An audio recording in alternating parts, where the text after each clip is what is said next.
Et bonjour tout le monde. Alors aujourd'hui on va juste tester, pour les gens qui connaîtraient pas, un début de partie avec la nécropole ou le donjon sur une carte aléatoire de Heroes of Might and Magic 3.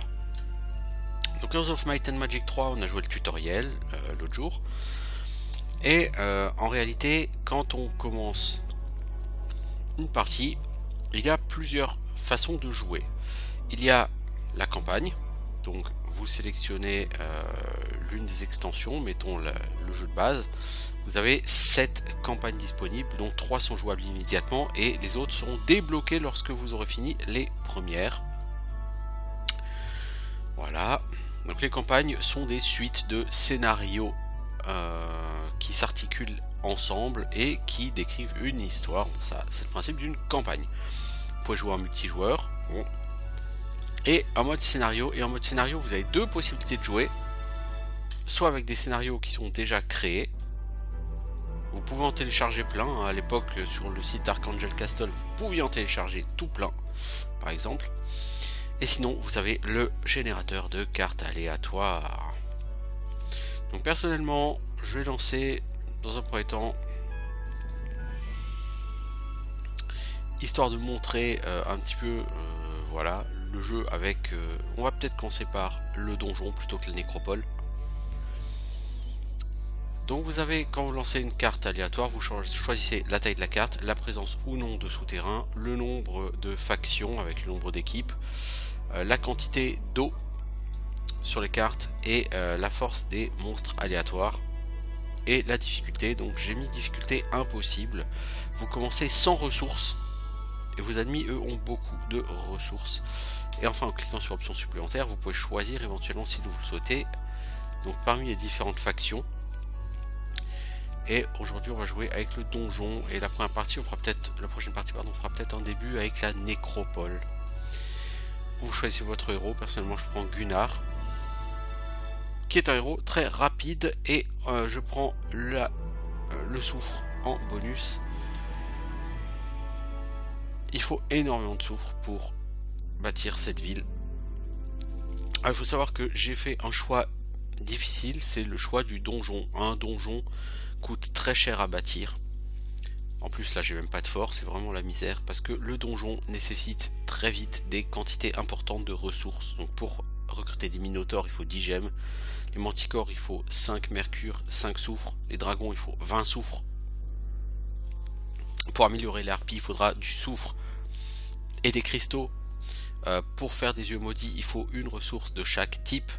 Bref, il faut beaucoup de ressources. Donc pour faire des dragons il faut la guilde de magie niveau 2 qui nécessite 4 ressources de chaque type. Bref, c'est pas rigolo. Alors, on va commencer. Alors c'est une carte aléatoire. Le problème des cartes aléatoires c'est que très souvent vous êtes bloqué,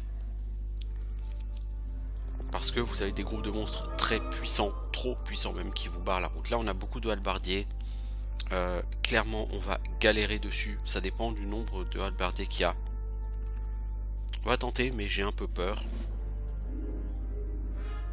Ouais, 33 c'est beaucoup, 33. Donc, mon personnage a tactique, donc je réorganise mes troupes. Au niveau des troupes du donjon, là on a les troupes de 3 premiers niveaux. Donc on a le niveau 1, le troglodyte, une unité d'infanterie de base. Niveau 2, les harpies, des unités volantes qui, améliorées, sont très importantes parce qu'elles peuvent se déplacer jusqu'à l'ennemi, frapper, l'ennemi ne riposte pas et elles reviennent en place. C'est très bien. Et enfin, les yeux maléfiques qui eux sont des tireurs. Donc on laisse les ennemis approcher, on va les shooter un peu. En face on a des halbardiers qui sont les troupes de niveau 1 améliorées du château et qui sont très costauds. Ils ont 10 points de vie. Moi mes niveaux 1 ils ont 5 points de vie, 4 en attaque, 3 en défense. Ils ont 6 en attaque, 5 en défense, 5 en défense. Heureusement grâce à mon héros, mes troglodytes ont aussi 6 en attaque et 5 en défense. Mais eux font 2 à 3 en dégâts, les miens 1 à 3. Ils ont beaucoup plus de points de vie, donc ça va être beaucoup plus compliqué, je ne vous le cache pas. Alors la harpie va attaquer, elle va prendre une une riposte, mais elle revient en place. Les harpies vont être certainement la cible numéro 1. Parce que bah l'IA en général aime bien taper sur les harpies. Ne me demandez pas pourquoi, je ne sais pas.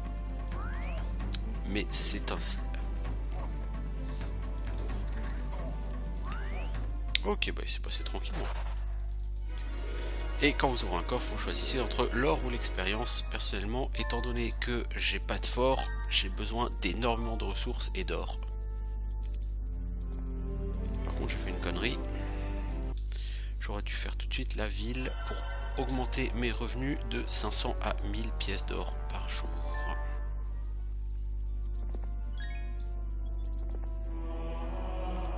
Ok, gagner un point de savoir grâce à ce jardin de révélation.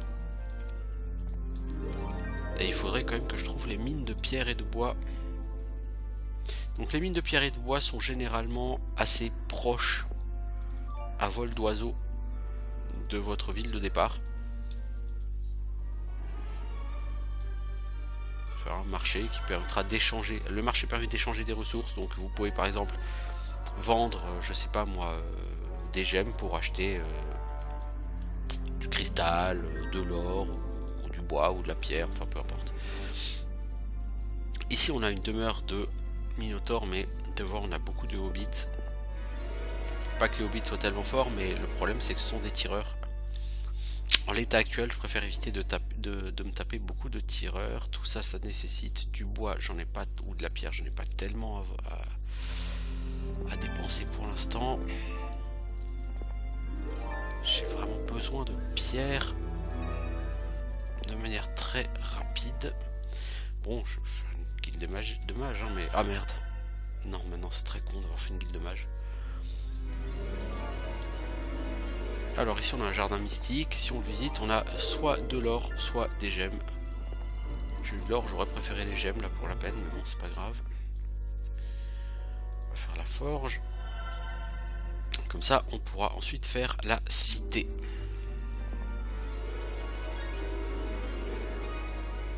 Là on a des pierres, c'est très bien. C'est pas suffisant, il me faut 20 pierres, 20 bois. Donc la cité me rapporte 2000 pièces d'or par jour au lieu de 1000. Elle me coûte 5000 pièces d'or. Bon, c'est pas très grave. Le problème, c'est que pour faire la capitale, il faut avoir la Bastille. Et la Bastille, bah, c'est une extension du fort. Donc il faut que je commence par faire le fort, quoi qu'il arrive. Donc il me faut 20 pierres, 20 bois et 5000 pièces d'or. Et j'ai bien peur que... Ah non, la mine de pierre, elle est là-bas, on la voit d'ici. Oh, quel boulet! Bon, il me faudra 3 bois aussi. Hein. Je sais pas d'où je vais sortir ces 3 bois, mais il me faudra 3 bois. Et si je veux les acheter en or, les 3 bois c'est 7000 pièces d'or. Ah non, c'est trop cher. Bah, je vais attendre. Est-ce que je peux recruter un héros intéressant? Ouais, Agit, il est pas mal. Il a 6 yeux maléfiques. C'est un bon bonus de départ. Donc tu vas donner tes troupes à ton ami. Merci. Donc tu lui donnes les 6 yeux maléfiques. Et comme je le disais, sur ce jeu, vous êtes obligé d'avoir... Un héros ne peut pas exister en fait sans armée. Une armée ne peut pas exister sans héros. Sauf si elle est stationnée en ville. Donc maintenant qu'on a 2 héros, on les envoie tous les deux. Ça, cette tour, conservatoire de magie, si vous y allez, on vous propose pour 1000 pièces d'or d'améliorer une de vos 2 caractéristiques magiques et je vais le prendre. Voilà, et j'ai trouvé du bois, j'ai maintenant 20 bois, 20 pierres et 5000 pièces d'or. Je peux donc faire un fort. Je vais donc pouvoir commencer à construire des générateurs de créatures. Il était temps. Ici, je pourrais attaquer ces squelettes. Et... je me tâte entre les squelettes et les trépassés ici. Parce que les trépassés me permettraient d'avoir accès... Ah, il faudrait que je tape les trépassés et les maîtres lutins en fait. Je vais commencer par les squelettes, on va voir ce que ça va donner.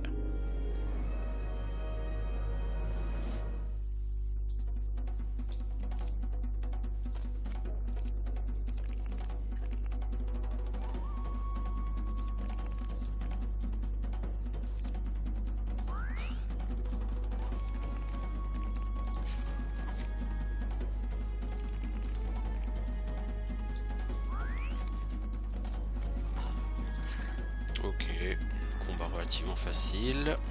Bon, j'ai quand même perdu 12 troglodytes, mais... Combat facile.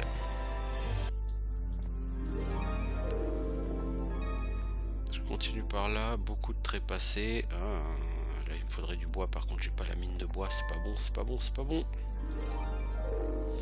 Le problème, c'est que, encore une fois, sur une carte aléatoire, la carte peut être faite n'importe comment, et pour aller choper les mines dont vous avez besoin, pierre et bois, parfois vous allez galérer parce que vous ne les aurez pas de disponibles facilement.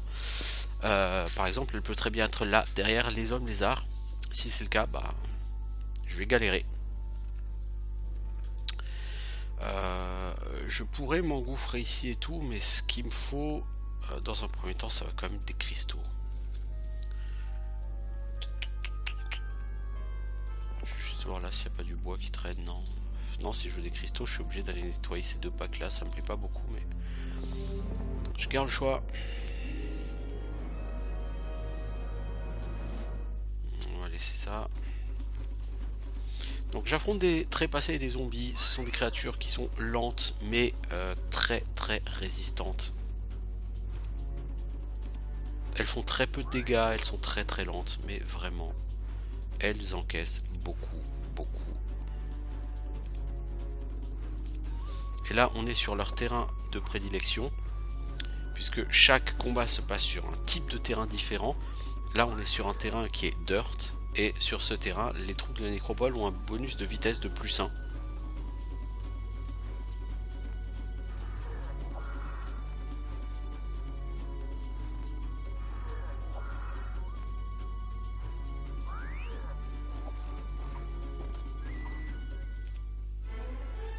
Voilà, on a augmenté la compétence ravitaillement qui augmente les points de mouvement du héros. Et on va aller attaquer les maîtres lutins. Pour attaquer les maîtres lutins, on va séparer nos harpies pour essayer d'attirer un maximum les dégâts. Ah bah les maîtres lutins ne veulent même pas se battre. Ils fuient, ça m'arrange beaucoup. Bon, toi là, il y a du bois. Ah, ma mine de bois, elle est là. Parfait, parfait. J'ai assez de ressources pour faire la Bastille. Ça aussi, c'est parfait. Du coup, au prochain tour, eh bien, je pourrais faire la capitale. Et donc, ma ville produira 4000 pièces d'or par jour. Par contre, notez, on est en semaine 3 et je n'ai toujours aucune demeure de créature. Et bon, j'ai fait une carte XL avec seulement deux factions, 2 personnages. C'est pas... A priori, on va pas se rencontrer tout de suite. De toute façon, là, je fais qu'une petite vidéo de découverte du donjon.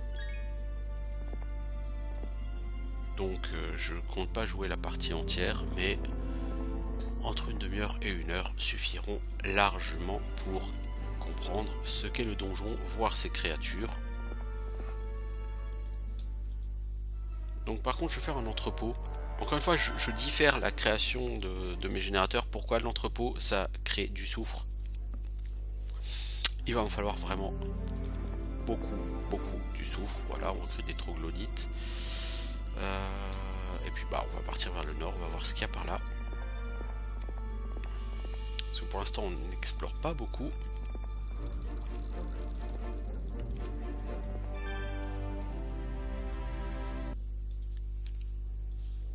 Et maintenant on va s'attaquer effectivement aux demeures de créatures. Donc j'ai fait la demeure de niveau 1, les troglodytes.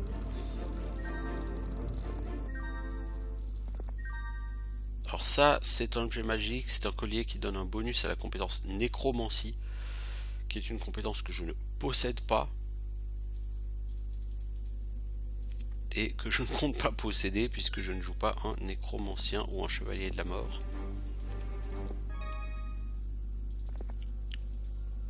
Oh, on ramasse pas mal de ressources là, ça se goupille plutôt bien. On va faire les demeures dans l'ordre. Donc la demeure de niveau 2, le nid de harpies qui génère 16 harpies par semaine.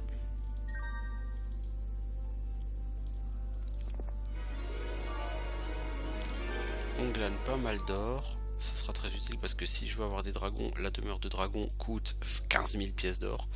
La souche maudite, donc pour acheter des yeux maudits. Donc là, ce sont les demeures de troupes pour les troupes que j'ai déjà, donc que vous avez déjà vu en œuvre. L'ordre de Gnoll, je vais l'attaquer, pas que ça m'amuse beaucoup, mais il y a du cristal. Et je vais avoir besoin d'un peu de cristal. Alors très peu, parce que dans cette ville, tu as besoin d'une dizaine d'unités, enfin de 12 unités de cristal, me semble-t-il. 14 même, si on veut améliorer les harpies. 14 unités de cristal, c'est pas beaucoup. Mais bon, il faut quand même aller les chercher, quoi. Alors les gnolls, eux, leur terrain de prédilection, ce sont les marais. Et là, on n'est pas dans les marais, on est sur la dirt, encore une fois. Donc ils n'ont pas de bonus de vitesse, mais ils sont tout de même beaucoup plus rapides que mes troupes. Cela dit, ils ne sont pas beaucoup plus puissants.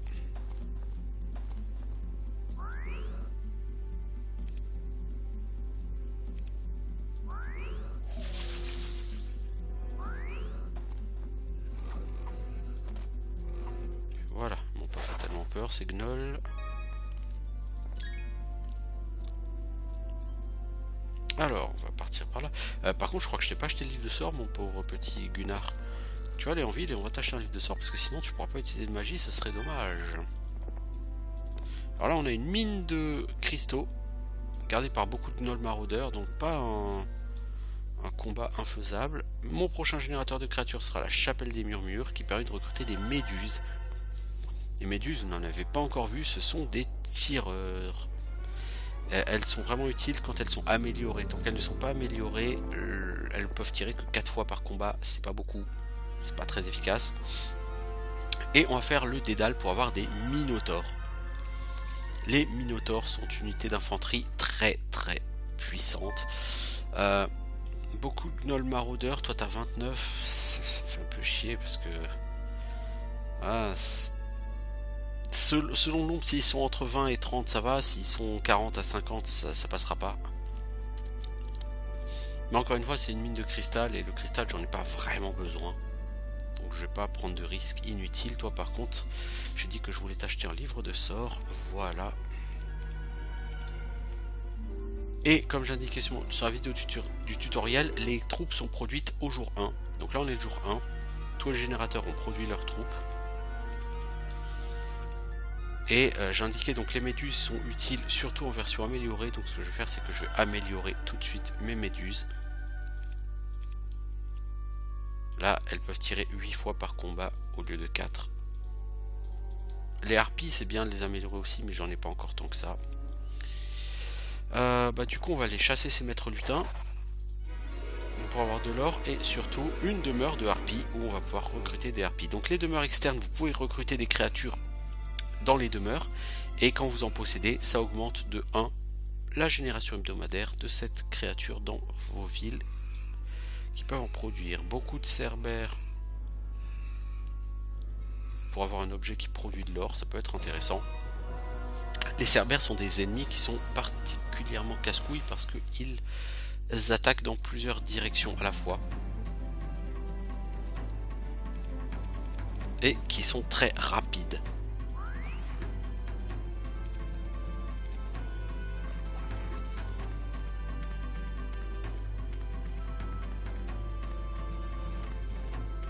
Là je vais perdre énormément de troglodytes sur ce combat. Je lançais bénédiction sur mes...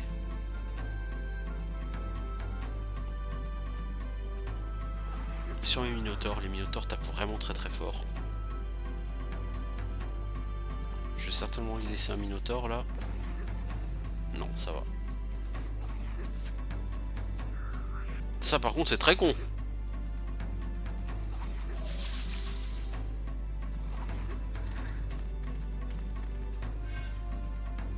Particulièrement stupide ce chien.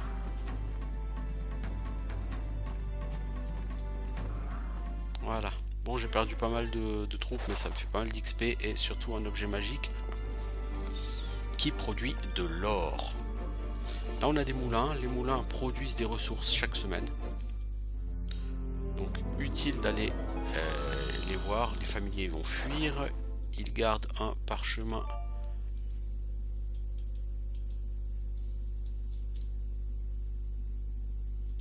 Donc de sorts. Donc c'est un sort qui du coup est utilisable une fois, tout simplement.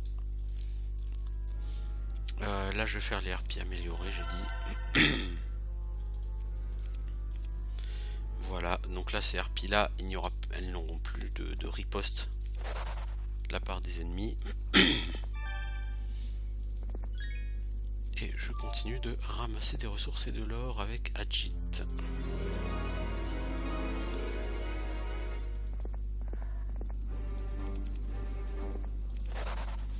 On fait fuir les hobbits parce qu'on est trop fort pour eux. Là on a un objet magique qui produit 1 unité de mercure par jour.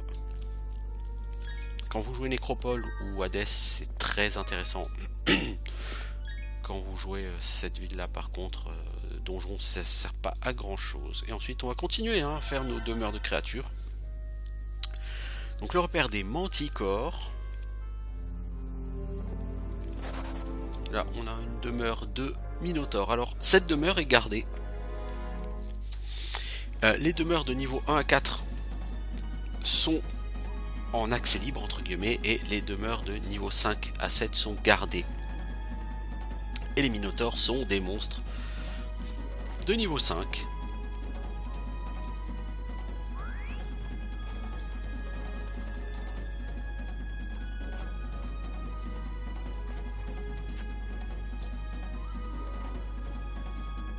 Donc là les harpies, elles font entre 29 et 118 de dégâts, c'est une plage assez large. Si vous utilisez le sort bénédiction, la troupe fait le maximum de dégâts. Donc au lieu de faire 29 à 118, elle fera 118.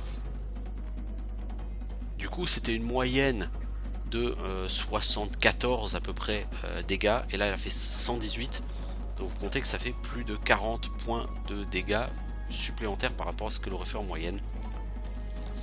Du coup c'est un sort qui là pour la peine sur ces créatures là est tout à fait efficace. Voilà. Donc si vous voulez savoir quel niveau est une créature, vous allez dans la liste des recrutements et puis en fait les créatures sont présentées par niveau croissant. Troglodyte c'est la créature niveau 1, Harpie niveau 2, le Maléfique niveau 3, Méduse niveau 4, Minotaure niveau 5, Manticore niveau 6 et Dragon Rouge niveau 7. Pour faire l'entre des Dragons Rouges, il faut une guilde des mages niveau 2, bah certes, je vais la construire. Et comme je vous disais, donc les demeures externes des créatures de niveau 1 à 4 ne sont pas gardées. Niveau 5 à 7, elles sont gardées et il faut tuer des monstres de ce type pour pouvoir accéder à la demeure.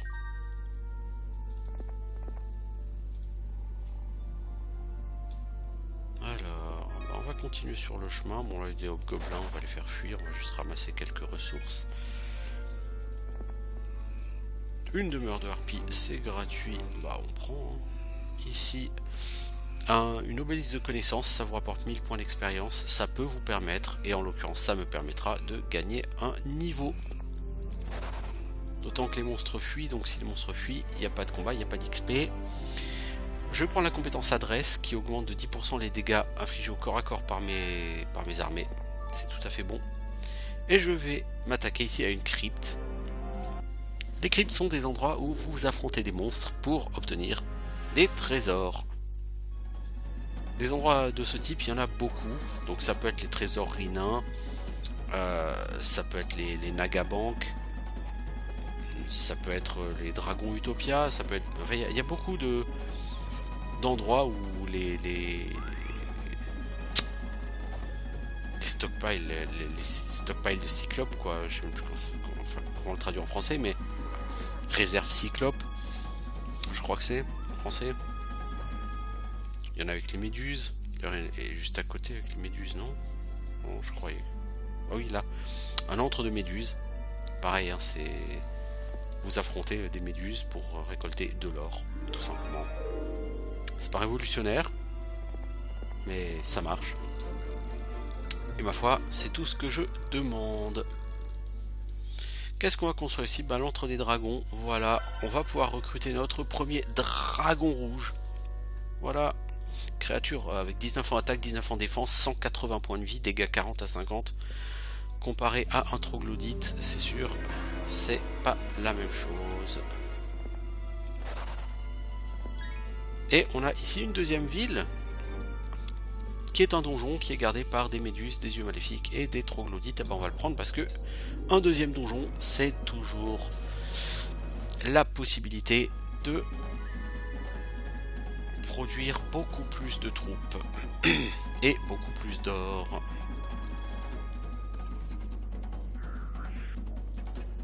Alors j'avance au maximum, pourquoi? Pour que les harpies puissent aller taper sur... Et puis je vais mettre hâte. Donc les harpies puissent aller taper sur les yeux. Voilà. Et ensuite j'envoie les minotaures à la charge. Ça, tranquille. Voilà. Parfait. On a sagesse, on prend sagesse, surtout. Sagesse, c'est la compétence qui permet d'apprendre les sorts au-delà du niveau 2. Sagesse sagesse novice permet d'apprendre les sorts du niveau 3. Expert, les sorts de niveau 4. Et maître, les sorts de niveau 5. Donc on a une deuxième ville qui est vide, il n'y a rien. Bah, on va essayer de la développer déjà au niveau économique. Donc pour faire la ville, il faut la taverne. Et 2500 pièces d'or, bah, on fait déjà la taverne. Et pendant ce temps, on va continuer d'améliorer notre ville principale. Alors, l'un des bâtiments uniques du donjon, c'est le portail d'invocation. Quand vous avez un portail d'invocation dans vos villes, chaque semaine dans cette ville, vous pouvez recruter des créatures d'une demeure externe. C'est-à-dire que si vous avez une demeure de troglodyte, vous pouvez recruter dans la demeure externe de troglodyte, mais en plus vous pouvez recruter à nouveau le contenu de cette demeure dans votre ville principale. Alors ici on a un antre des méduses. Sérieusement c'est assez casse-couille, j'ai pas forcément envie d'aller le taper. Ici on va faire une champignonnière, ça augmentera la production de troglodytes. On passe de plus 32 à plus 39, donc 7 troglodytes par semaine. Là on fait la ville, augmenter notre production d'or. On va continuer à se balader.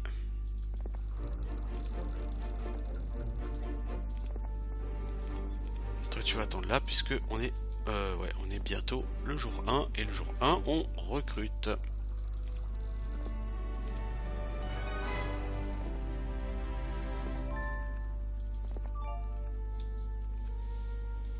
Allez, tu retournes ici, puis après tu vas retourner dans ta ville pour faire le plein de dragons et d'autres créatures. Donc là on va essayer de faire une cité à Shadowden. Alors des capitales, on ne peut en faire qu'une par royaume, ce qui semble assez logique, hein, quelque part. Alors parfois il y a des semaines qui vont créer des créatures. Là par exemple on est la semaine du lutin. Ça c'est indiqué ici normalement. Mais bon bref.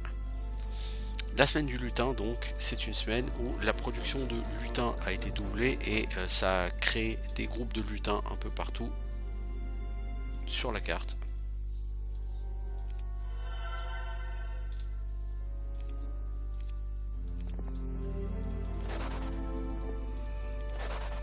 Voilà, on récupère, on prend ce qui est à nous. Alors ça c'est un crack nain.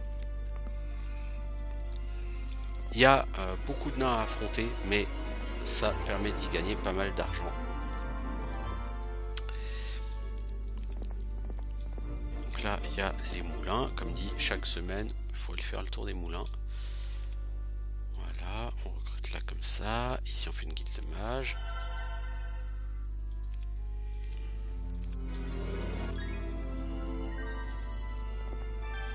Ça, c'est un camp de mercenaires, ça augmente de 1 point l'attaque du héros qui le visite, donc c'est toujours très bienvenu. Et là-bas, on a une mine de gemmes. Une mine de gemmes, c'est toujours utile. Et Ajit, lui, il continue à augmenter ses troupes. T'as quand même pas mal de troupes, Ajit, donc tu vas pouvoir essayer d'aller botter les fesses à ces lutins. Ici, on va investir 5000 pièces d'or pour faire une cité. C'est un investissement, mais ça peut être intéressant. Et là, on va investir dans le dédale amélioré parce que améliorer les minotaures, c'est très très utile. Voilà. Là on a des gardes sylvaniens, des dendroïdes qui gardent une cage de diablotin. Cage de diablotin, c'est pareil, vous avez des diablotins, vous les tuez, si vous les tuez, vous avez de l'or. C'est on ne peut plus classique sur ce jeu. On va faire une nuée mystique.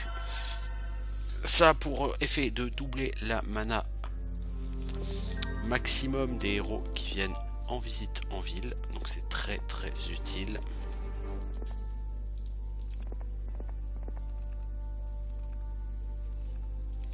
On va rien construire, on va essayer de garder un peu d'argent.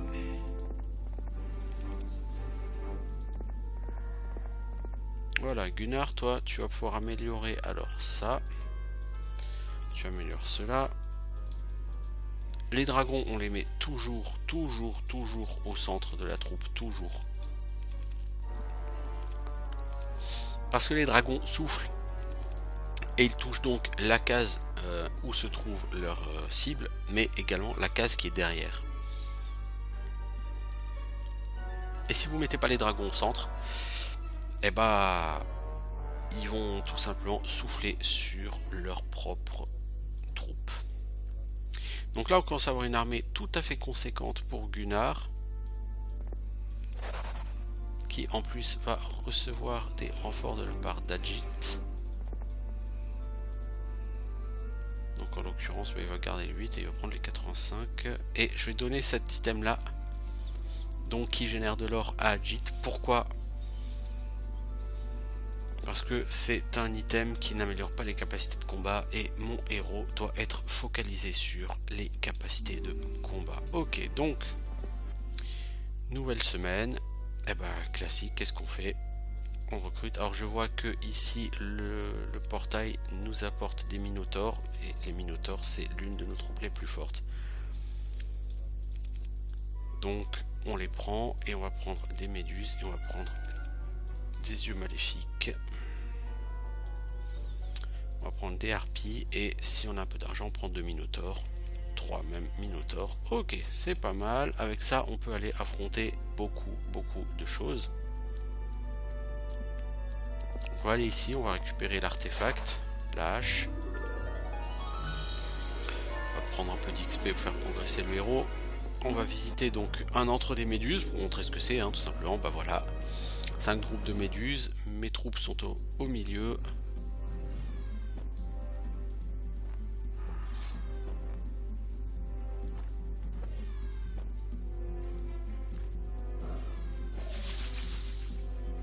Donc là effectivement, vous voyez, on a des troupes beaucoup plus puissantes. Donc je ne vais pas présenter individuellement les troupes, je pense que je vais le faire sur le prochain combat contre le groupe de licorne. Ce sera un combat qui ne sera pas forcément facile. En plus donc ça tombe bien.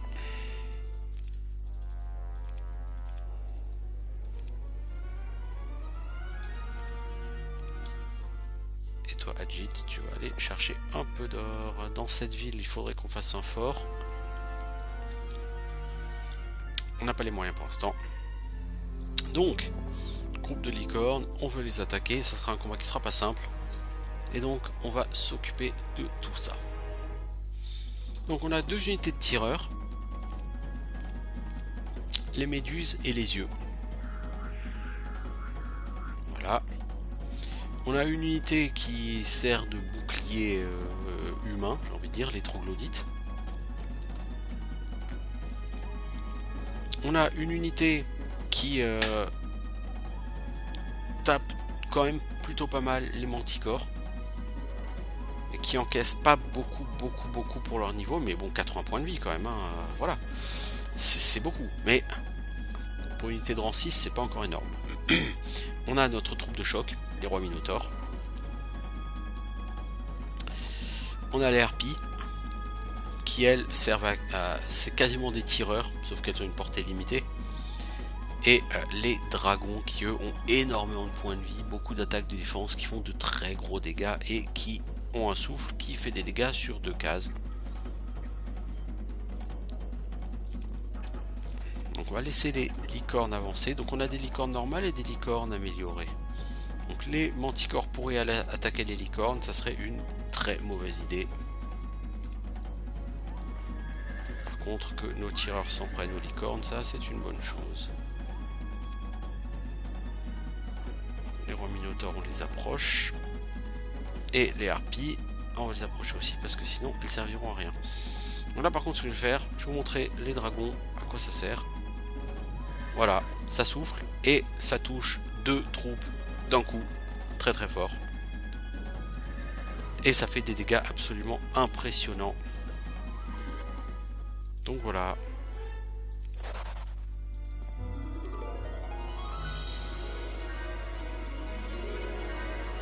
On va faire de l'XP.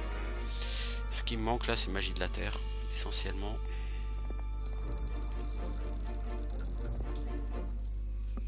Et ça fait plus de 30 minutes qu'on est dessus. Donc là, on a vu l'armée au complète. On va peut-être refaire un combat. Je vais voir vite fait s'il n'y a pas un combat un peu plus compliqué à faire. Parce que pour l'instant, là, on a des combats assez simples. Il n'y a pas vraiment de combat compliqué là à faire. J'aurais bien aimé trouver quelque chose genre beaucoup de chevaliers de la mort ou un truc comme ça, quoi. Chevaliers de l'effroi, pardon. Peut-être que sous terre on aura quelque chose. Un groupe de reines naga, ça va être un peu compliqué aussi, ça me plaît bien. Les reines naga sont des troupes de niveau 6, donc très puissantes. Et ce sont les deuxièmes plus puissantes après les chevaliers de l'effroi. Donc 110 points de vie, c'est énorme. 16 en attaque, 13 en défense. Dégâts 30. Par rapport au manticore, déjà dégâts 30, c'est-à-dire quasiment double dégâts par rapport au manticore. 110 points de vie au lieu des 80 points de vie des manticores. Donc attaque et défense c'est à peu près la même chose, mais en plus elles, quand elles s'attaquent, il n'y a pas de riposte. Donc par rapport au manticore, elles sont très largement au-dessus. Et en plus manticore vitesse 7, elle vitesse 7, donc par contre, elles c'est pas les plus rapides de l'univers. Donc on va les retirer dessus. Ok, et juste pour vous montrer les manticores, à quel point c'est en carton. Voilà, ils se sont fait rosser. Par contre les minotaures, eux, ils ont mis une branlée au naga.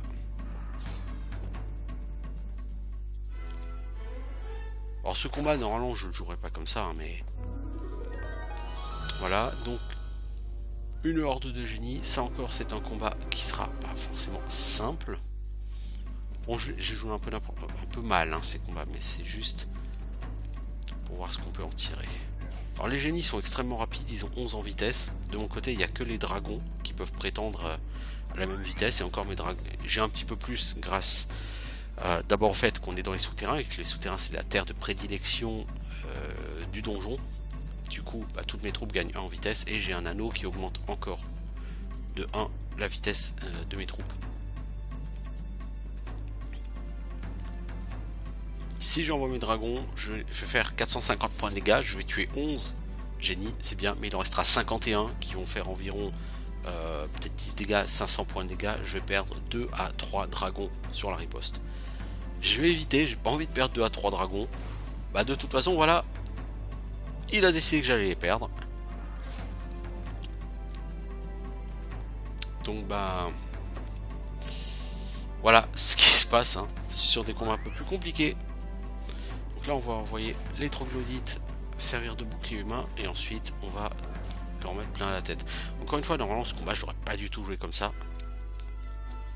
Et comme vous voyez, les minotaures ça reste la force de frappe numéro 1 de cette ville.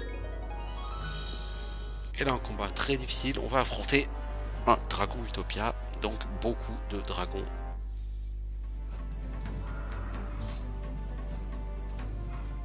Avec un héros relativement débutant, c'est un peu n'importe quoi d'attaquer ça. Mais je veux juste que vous puissiez essayer de jauger un peu les capacités de cette ville. Donc là, les dragons rouges, de toute façon, ils vont bientôt mourir. Les troglodytes, comme dit, ça sert juste de chair à pâté.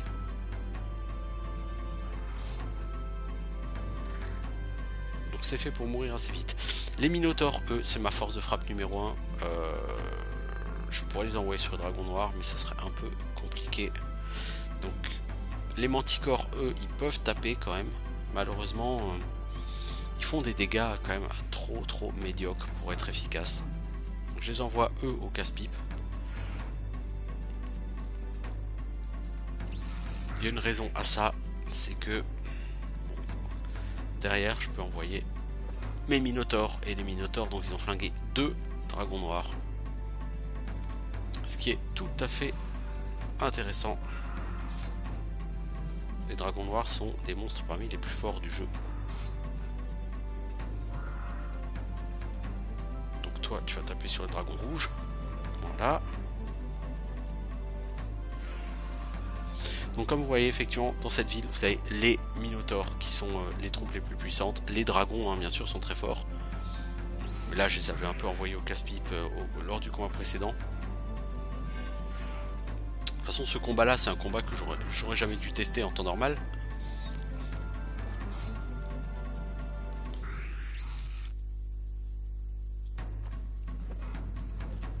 Mais encore une fois, qui va faire le taf, hein? Les minotaures, et vraiment que les minotaures. Alors toi, tu devrais pouvoir tuer le dragon noir restant. Donc les harpies, elles vont y passer, c'est pas très grave. Les méduses aussi. Eh ben. Qu'est-ce qu'on va te faire? Bah, toi, tu vas taper sur ceux-là, hein. Garde le choix.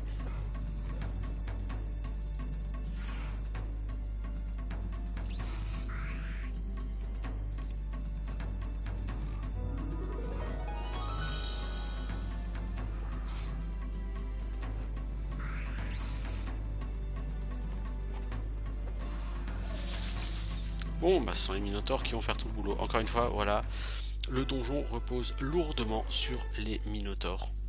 Et quand vous faites Dragon Utopia, vous avez des récompenses de folie. 50 000 pièces d'or, une couronne de dragon qui donne plus 4 en puissance et en savoir. Cuirasse des titans, puissance plus 10, savoir moins 2. Globe de vulnérabilité et globe d'inhibition. Ça, j'aime pas ces objets du tout, je vais pas l'utiliser. Globe de vulnérabilité, ça rend toutes les créatures sensibles à toutes les magies. Par exemple, les morts vivants, normalement, bah, les magies typées esprit, enfin les sorts typés esprit, ça ne leur fait rien. Les dragons noirs sont totalement immunisés à la magie, et bah avec ça, toutes ces immunités disparaissent. L'orbe d'émission, lui, rend impossible toute utilisation de la magie. Là vous voyez mon personnage avant le combat, il avait 5 en puissance magique, 5 en savoir. Maintenant il a 19 en puissance, 7 en savoir.